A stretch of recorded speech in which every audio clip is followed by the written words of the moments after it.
स्वागत है अपने आज एक नए वीडियो में और जिसमें हम लोग यूपी टीजीटी और यूपी टेट से रिलेटेड जो भारतीय नदियाँ पर्वत एवं मिट्टियों से बनने वाले जो टॉप 50 क्वेश्चन हैं उसको हम आज इस वीडियो में अपने यूट्यूब चैनल मीमांसा एकेडमी प्लेटफॉर्म के माध्यम से हम लोग स्टार्ट करते हैं और एक एक वीडियो को हम लोग एक एक क्वेश्चन को ध्यानपूर्वक देखेंगे।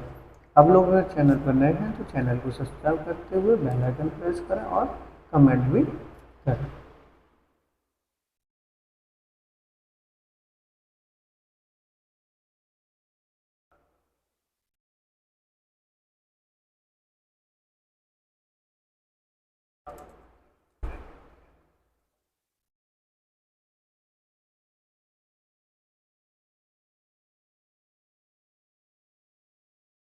बहुत इम्पोर्टेंट क्वेश्चन है ये और सभी क्वेश्चन जो है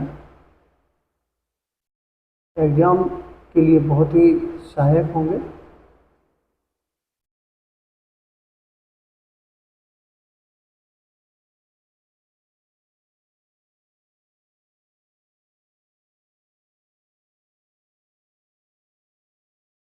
तो पहला क्वेश्चन है कि गंगा नदी का उद्गम स्थल कौन सा है। बहुत इम्पोर्टेंट क्वेश्चन है।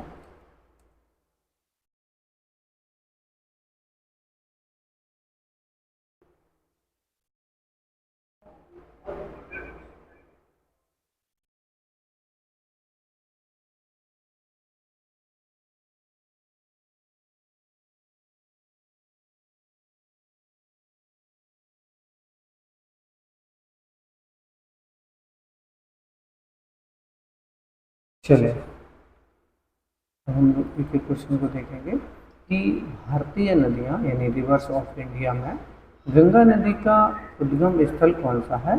तो गंगा नदी का जो उद्गम स्थल है उसका करेक्ट आंसर है गोमती, यानी ऑप्शन नंबर बी हमारा करेक्ट है। नेक्स्ट क्वेश्चन देखेंगे हम।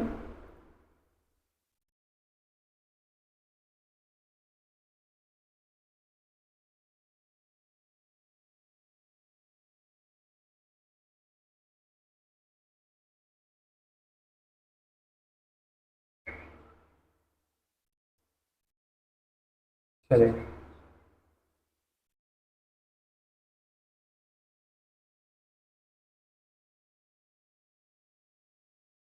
अगला क्वेश्चन है कि भारत की सबसे लंबी नदी कौन सी है। कि भारत की पूछी जा रही है तो कौन सी नदी हो जाएगी, गंगा नदी। भारत की जो सबसे लंबी नदी है वो गंगा नदी है। अगला क्वेश्चन है कि दक्षिण गंगा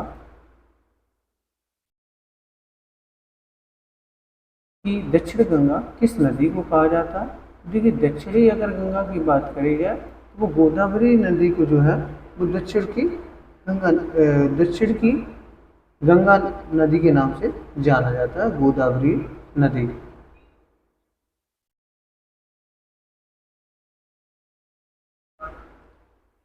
अगला क्वेश्चन है कि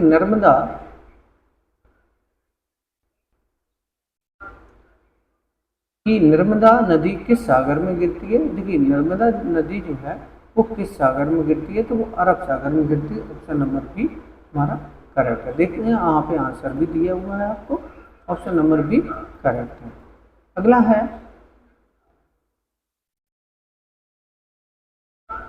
ब्रह्मपुत्र नदी भारत में किस राज्य से प्रवेश करती है। यानी ब्रह्मपुत्र जो नदी है तो भारत में किस राज्य से होकर के प्रवेश करती है, तो वो करती है अरुणाचल प्रदेश से। कैसे करती है, अरुणाचल प्रदेश से करती है। ऑप्शन नंबर बी करेक्ट है। अगले क्वेश्चन में चंबल नदी किस की सहायक नदी है। देखिए चंबल नदी जो है वो यमुना नदी की सहायक नदी है, तो उसका ऑप्शन नंबर बी करेक्ट है। और यमुना नदी जो है वो गंगा की सहायक नदी, जो कि सबसे बड़ी सहायक नदी है। इसकी यमुना नदी गंगा की सहायक नदी है। अगला क्वेश्चन है सुंदरबन डेल्टा किन नदियों द्वारा निर्मित होता है। देखिए सुंदरबन जो डेल्टा है वो किन नदियों द्वारा होता है, तो वो होता है गंगा ब्रह्मपुत्र नदियों द्वारा। किसके द्वारा, गंगा ब्रह्मपुत्र, यानी ऑप्शन नंबर सी करेक्ट है।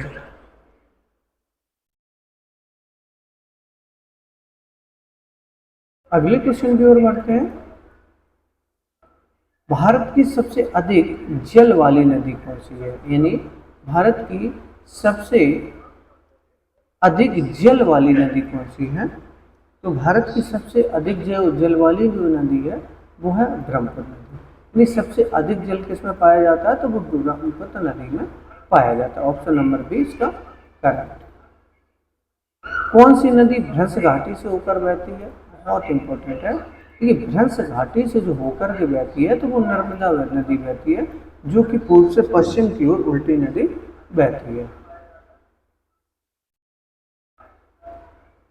बिहार का शोक किस नदी को कहा जाता है? अधिकतर सभी लोग जानते हैं। तो बिहार का शोक ऑप्शन नंबर बी यानी कोसी नदी को बिहार का शोक कहा जाता है। कावेरी नदी का उद्गम अगर पूछा जाता है तो कावेरी नदी का जो उद्गम है वो कहाँ है? यानी कावेरी नदी का जो उद्गम स्थान है वो है ब्रह्मगिर की पहाड़ियाँ। कहाँ? ऑप्शन नंबर सी यानी ब्रह्मगिर की जो पहाड़ियाँ हैं वो इस कावेरी नदी का उद्गम है। अगला, सतलज नदी का उद्गम कहाँ स्थित है? देखिए सतलज नदी जो है इसका उद्गम स्थल जो है वो मध्य प्रदेश से है। कहाँ से है? मध्य प्रदेश से है, और मध्य प्रदेश के राक्षस ताल से। कहाँ से है? राक्षस ताल से है। ऑप्शन नंबर बी करेक्ट है इसका। अगले क्वेश्चन की ओर हम लोग देखेंगे। अमरकंटक कौन सी नदी से निकलती है? तो अमरकंटक जो भी नदी है वो भी एक अमरकंटक से कौन सी नदी निकलती है? तो वो नर्मदा नदी निकलती है। कौन सी निकलती है? नर्मदा नदी।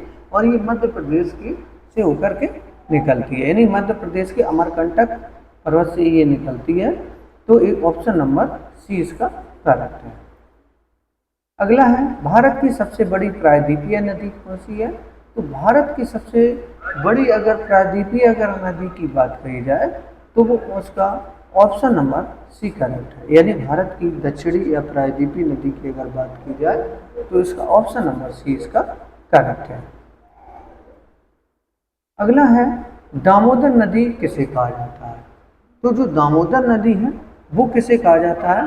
तो दामोदर नदी कहा जाता है बंगाल का शोक। यानी जो कोसी नदी होती है और कोसी नदी जो होती है बिहार के अशोक कहा जाता है, और जो दामोदर नदी है जो बंगाल के शोक में जो सहायक है वो दामोदर नदी है। इसका ऑप्शन नंबर ए करेक्ट है। अब हम लोग देखते हैं क्वेश्चन भारतीय पर्वत यानी माउंटेन्स ऑफ इंडिया से देखेंगे, बहुत इंपॉर्टेंट है। हिमालय जो है वो किस प्रकार के पर्वत श्रेणी में आता है? जैसे हिमालय जो है वो किस प्रकार के, तो हिमालय जो है वो एक मोड़दार पर्वत है। कैसा है? एक मोड़दार पर्वत है। यानी ऑप्शन नंबर इसका सी करेक्ट है। अगला क्वेश्चन, भारत का सबसे प्राचीन पर्वत कौन सा है?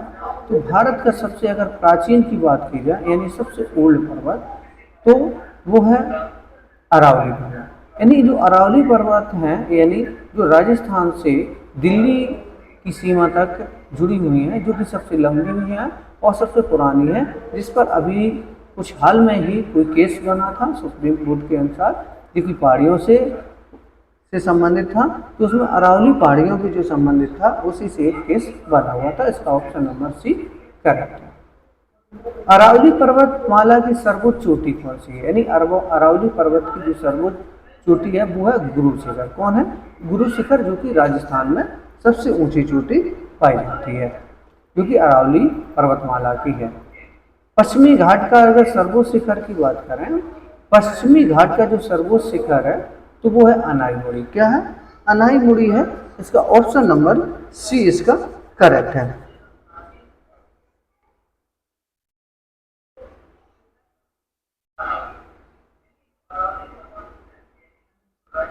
अगले क्वेश्चन, नीलगिरी पर्वतमाला किस राज्य में संबंधित है? तो जो नीलगिरी की जो पर्वत श्रृंखला है वो किस राज्य से संबंधित है?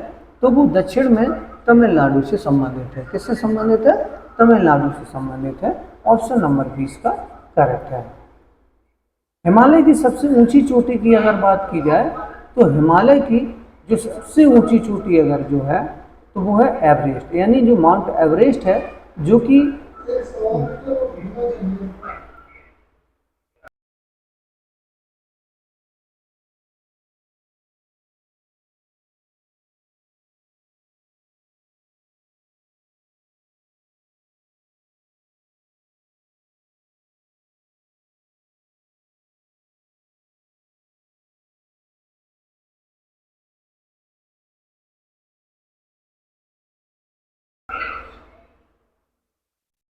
तो जो हिमालय की जो सबसे ऊंची चोटी है जो कि है माउंट एवरेस्ट, यानी माउंट एवरेस्ट जो कि 8,848 मीटर ऊंची है और जो कि विश्व की सबसे ऊंची चोटी है। यानी अगर विश्व की सबसे ऊंची चोटी पूछी जाए तो वो हिमालय की ही सबसे ऊंची चोटी है, जिसे हम एवरेस्ट के नाम से जानते हैं, और जिसे अगर नेपाल में कहा जाए तो इसे सागर माथा के नाम से भी जाना जाता है। लेकिन अगर हम भारत की सबसे ऊंची चोटी की बात करें तो वो K2 ऑस्टवेन है। तो इसका ऑप्शन नंबर बी करेक्ट है। अगला क्वेश्चन है, शिवालिक पर्वत हिमालय के किस भाग में आते हैं? देखिए, अगर हिमालय की बात करें, अगर भारत के मैप के अनुसार अगर हम लोग चलें तो मैप के अनुसार तो जो हमारा ये है इसमें ये 3 भाग में बांटा जाता है, तो ट्रांस, महान और मध्य हिमालय। तो इस प्रकार से अगर हम देखें तो शिवालिक जो है वो किस प्रकार का है, तो वो वहा हिमालय के अंतर्गत है, यानी किसके, वहा हिमालय के अंतर्गत आता है।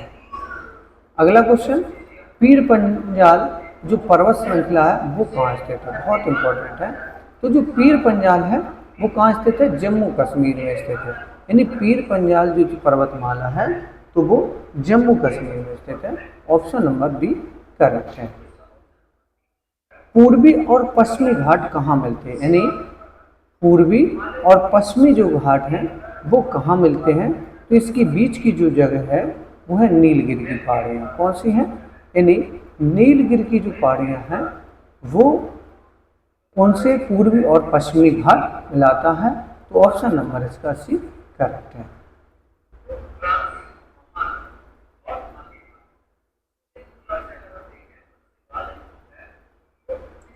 चलिए अगले क्वेश्चन में, भारत का सबसे ऊंचा पठार अगर हम देखें तो भारत का सबसे ऊंचा पठार जो है वो है लद्दाख का पठार। कौन सा है? लद्दाख का सबसे ऊंचा पठार लद्दाख का पठार है।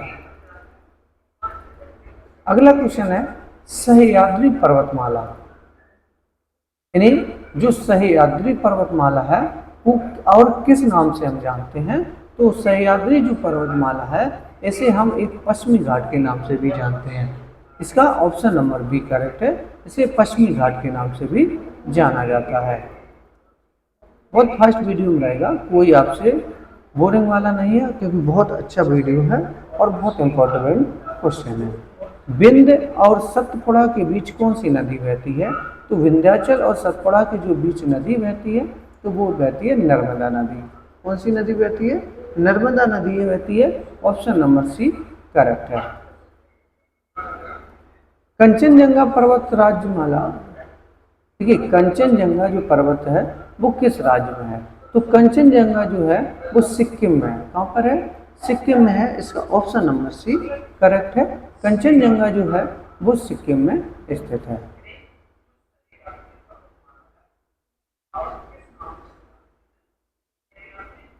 अगला क्वेश्चन, भारत की सबसे ऊंची चोटी K2 है जो कि किस पर्वत श्रेणी के अंतर्गत आती है?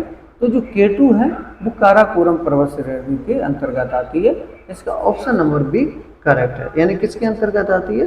काराकोरम के अंतर्गत आती है। इसका ऑप्शन नंबर बी करेक्ट है। नेक्स्ट क्वेश्चन, कार्डमम हिल्स कहाँ स्थित है? बहुत इंपॉर्टेंट है। तो कार्डमम जो हिल्स है वो केरल में स्थित है। कहाँ पर है? यानी कार्डमम जो हिल्स है वो केरल में स्थित है। इसका ऑप्शन नंबर बी करेक्ट है।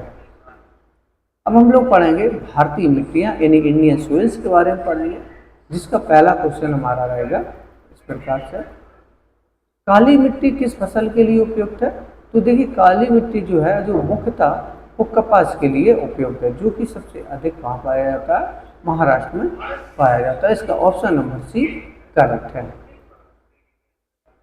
काली मिट्टी को अन्य किस नाम से जानते हैं? तो काली मिट्टी को अन्य जो हम जानते हैं वो रेंगुर के नाम से जानते हैं। रेंगुर मिट्टी जो है उसे हम काली मिट्टी, जो कि कपास के लिए बहुत इंपॉर्टेंट है, ऑप्शन नंबर सी करेक्ट है। भारत में सबसे अधिक पाई जाने वाली जो मिट्टी है वो कौन सी है? तो वो जलोढ़ मिट्टी जो है वो भारत में सबसे अधिक पाई जाती है, ऑप्शन नंबर बी इसका करेक्ट है। जलोढ़ मिट्टी मुख्यतः कहाँ पाई जाती है? देखिए जो जलोढ़ मिट्टी है जो मुख्यतः उत्तरी मैदानों में पाई जाती है, यानी कहाँ पाई जाती है? उत्तरी मैदानों में पाई जाती है, ऑप्शन नंबर इसका सी करेक्ट है। लाल मिट्टी का रंग किस कारण लाल होता है? ये लाल मिट्टी का जो रंग है वो होता है यानी लौह ऑक्साइड के कारण। लौह ऑक्साइड के कारण जो लाल मिट्टी का रंग लाल दिखाई पड़ता है। लैटेराइट मिट्टी किस क्षेत्र में मिलती है?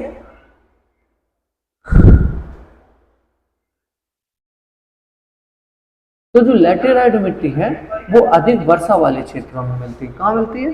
अधिक वर्षा वाले क्षेत्रों में मिलती है। इसका ऑप्शन नंबर बी करेक्ट है। जलोढ़ मिट्टी को कितने भागों में बांटा गया है? तो देखिए जलोढ़ मिट्टी को जो सबसे ज्यादा भागों में बांटा गया है तो वो दो भागों में बांटा गया। किसमें बांटा गया? दो भागों में बांटा गया। खादर मिट्टी कैसी होती है? तो देखिए खादर मिट्टी जो है वो राजस्थान में पाई जाती है और वो भी एक नई जलोढ़ मिट्टी होती है। खादर मिट्टी कौन सी है? तो एक नई जलोढ़ मिट्टी पाई जाती है। अगला क्वेश्चन है कि बांगर मिट्टी कैसी होती है? तो बांगर मिट्टी जो होती है वो पुरानी जलोढ़ मिट्टी होती है। कैसी होती है? जो पुरानी होती है जलोढ़ मिट्टी वो एक बांगर मिट्टी के अंतर्गत आती है। पर्वतीय मिट्टी किस फसल के लिए उपयुक्त है? तो पर्वतीय जो मिट्टी है वो चाय के लिए सबसे लिए उपयुक्त होती है, ऑप्शन नंबर सी करेक्ट है। तो चाय के लिए बहुत इंपॉर्टेंट है।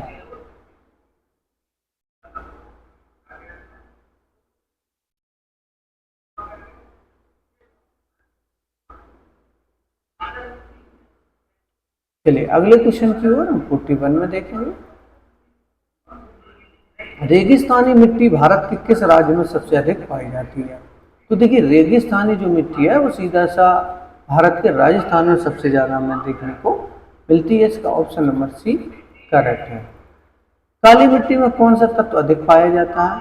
तो काली मिट्टी जो है उसका जो तत्व है सबसे ज्यादा चूना पाया जाता है। काली मिट्टी में जो तत्व पाया जाता है वो चूना पाया जाता है सबसे अधिक। लैटेराइट मिट्टी कौन सी फसल अच्छी होती है? तो जो लैटेराइट मिट्टी है उसमें चाय और कॉफी सबसे अधिक होती है। चाय और कॉफी सबसे अधिक होती है। मिट्टी अपरदन का मुख्य कारण क्या होता है? ऑप्शन नंबर सी यानी मिट्टी अपरदन का मुख्य कारण होता है वनों की कटाई। क्या होता है? वनों की कटाई, ऑप्शन नंबर सी इसका करेक्ट है। जलोढ़ मिट्टी में कौन सी फसल अधिक होती है? तो जो जलोढ़ मिट्टी है उसमें गेहूं और धान सबसे अधिक होता है। अब हम देखेंगे मिश्रित क्वेश्चन यानी मिक्स्ड क्वेश्चन है जो कि बहुत इंपॉर्टेंट रहेंगे।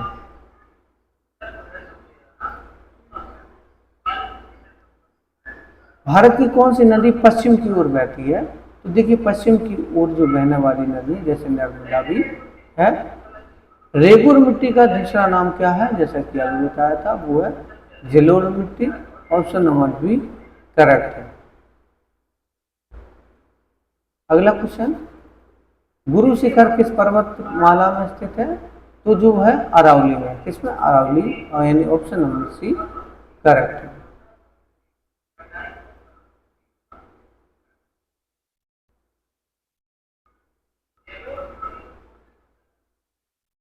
गोदावरी नदी किस राज्य से निकलती है? तो जो गोदावरी है वो महाराष्ट्र से होकर निकलती है। कहाँ से होकर? महाराष्ट्र से होकर निकलती है। ऑप्शन नंबर ए इसका करेक्ट है। लास्ट क्वेश्चन है इसका, भारत की सबसे पवित्र नदी कौन किसे माना जाता है? तो भारत की सबसे पवित्र नदी कौन सी है? गंगा नदी है। ऑप्शन नंबर सी करेक्ट है। इस प्रकार से हमने 50 क्वेश्चनों को कंप्लीट किया और बहुत इंपॉर्टेंट क्वेश्चन थे। तो अगर वीडियो पसंद आया तो प्लीज़ वीडियो को लाइक करके चैनल को सब्सक्राइब करके बेल आइकन प्रेस करें।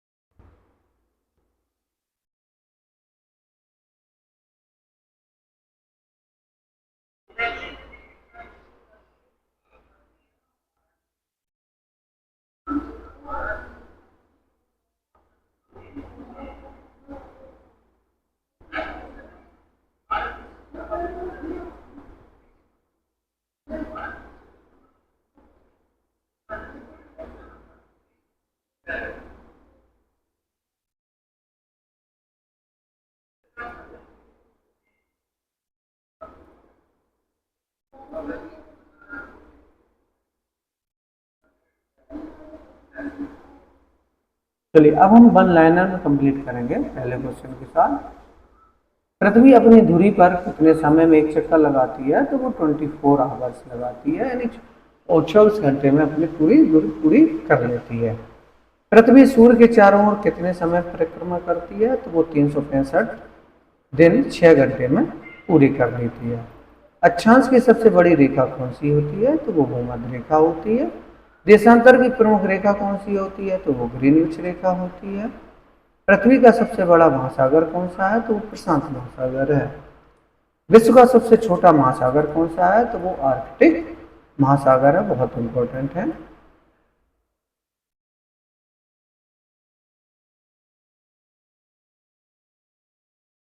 अगला है कि ज्वालामुखी से निकलने वाले जो पिघला पदार्थ होता है उसे हम लावा के नाम से जानते हैं। भूकंप की तीव्रता जो है वो सीस्मोग्राफ से नापी जाती है। वायुमंडल की सबसे निचली परत कौन सी होती है? तो वो क्षोभमंडल होती है। सबसे निचली परत कौन सी होती है? क्षोभमंडल होती है। ओजोन परत किस मंडल में पाई जाती है? तो वो समताप मंडल में पाई जाती है। सूर्य के सबसे निकट ग्रह कौन सा होता है? तो वो सबसे ग्रह बुध होता है। सबसे बड़ा ग्रह कौन सा? बृहस्पति होता है। पृथ्वी के उपग्रह कौन सा है? तो एक चंद्रमा है। और ज्वारभाटा का मुख्य कारण क्या होता है? तो वो चंद्रमा का गुरुत्वाकर्षण होता है। जल चक्र का मुख्य स्रोत क्या है? तो वो सूर्य है।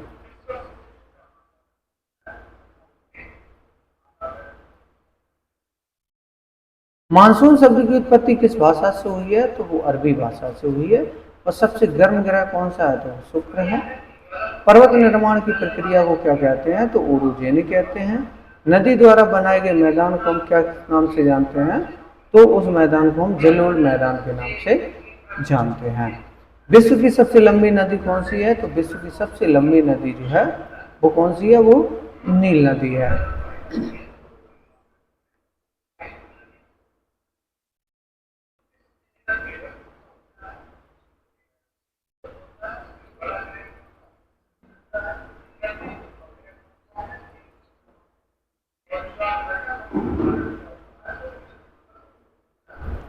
अब हम लोग पढ़ते हैं भारत के भूगोल से संबंधित। भारत का कुल क्षेत्रफल कितना है? तो 32,87,263 वर्ग किलोमीटर है। भारत का सबसे बड़ा राज्य क्षेत्रफल की दृष्टि से कौन सा है? तो वो राजस्थान है।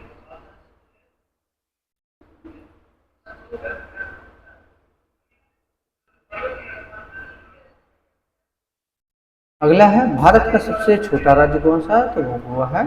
भारत की सबसे लंबी नदी गंगा है। गंगा नदी का उद्गम स्थल गंगोत्री हिमनद है। और ब्रह्मपुत्र नदी का जो उद्गम कहाँ स्थित है? वो तिब्बत में है। कहाँ पर है? तिब्बत में स्थित है। भारत का सबसे ऊंचा जलप्रपात कौन सा है? तो वो जोग जलप्रपात है। कौन सा है? जोग जलप्रपात। भारत की सबसे बड़ी झील कौन सी है? तो वो चिल्का झील है सबसे बड़ी। और भारत का सबसे ऊंचा पर्वत शिखर कौन सा है? तो वो कंचनजंगा है। अरावली पर्वतमाला किस दिशा में फैली है?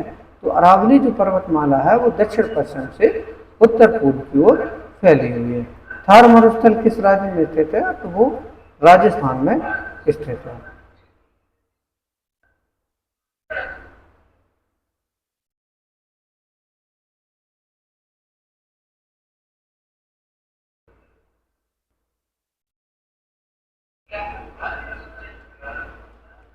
अगला है सुंदरबन डेल्टा किन नदियों द्वारा निर्मित होता है? तो वो गंगा ब्रह्मपुत्र द्वारा होता है। भारत में काली मिट्टी किस फसल के लिए प्रसिद्ध है? कपास के लिए।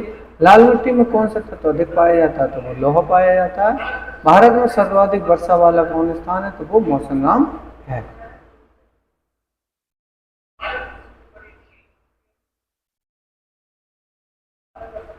भारत का सबसे लंबा बांध कौन सा है? तो वो हीराकुंड बांध है।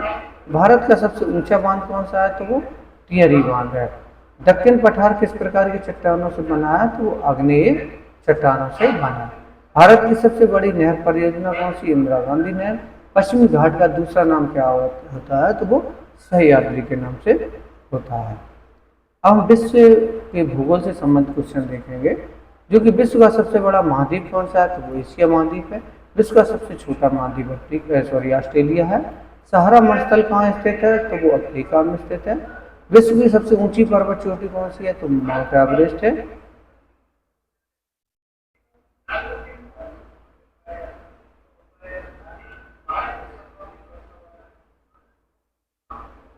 माउंट एवरेस्ट किस हिमालय की श्रेणी में आती है? तो वो हिमाद्री श्रेणी में आती है। विश्व की सबसे गहरी झील कौन सी है? तो वो बैकाल झील है। सबसे अधिक जनसंख्या वाला देश कौन सा है? तो सबसे जनसंख्या वाला अधिक देश भारत है। विश्व का सबसे बड़ा द्वीप कौन सा है? तो वो ग्रीनलैंड है। पनामा नहर किन महासागरों को जोड़ती है? तो वो अटलांटिक और प्रशांत महासागर को जोड़ती है। सुएज नहर किन सागरों को जोड़ती है? लाल सागर और भूमध्य सागर को जोड़ती है। अब मानव भूगोल से संबंधित क्वेश्चन देखेंगे कि जनसंख्या घनत्व का अर्थ क्या होता है? तो प्रति वर्ग किलोमीटर जनसंख्या से होता है। भारत की जनगणना कितने वर्ष होती है? तो वो 10 वर्ष बाद होती है। नगरीकरण का अर्थ क्या होता है? शहरों का विकास करना। प्राथमिक क्रियाएं किनसे संबंधित हैं? तो वो कृषि एवं उत्खनन से संबंधित हैं। हरित क्रांति का संबंध किससे है? तो हरित क्रांति का जो संबंध है वो कृषि उत्पादन से है। श्वेत क्रांति का संबंध किससे है? तो वो दूध उत्पादन से है।